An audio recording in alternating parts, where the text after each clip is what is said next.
Hər kəsə salamlar. Çoxdan da mən buralarda yox idim və bugün sizə bir gözəl, çox dadlı bir salat təqdim etmək istəyirəm. Hazırlasaz heç peşman olmazsınız. Dadlı və faydalı bir salatdır. Bir dənə kök və bir dənə çuğunduru nazik dilimlərə doğrayıb, tavada azca su əlavə edib krışkanın altında pörtürsüz. Çuğundurla kök hazır olana kimi kələmi nazik doğrayıb, üzərinə duz əlavə edib, əlinizlə yaxşıca sıxırsınız və bir 5-10 dəqiqə saxlayırsınız ki, tam yumuşalsın.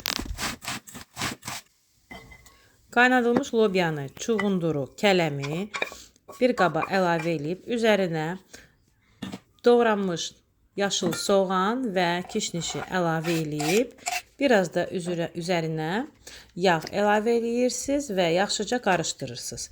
Duzuna da baxırsınız. Əgər duzu azdırsa, biraz da duz əlavə edirsiniz. Çox dadlı və ləzzətli salat alınır. Siz də hazırlayın, nuş olsun.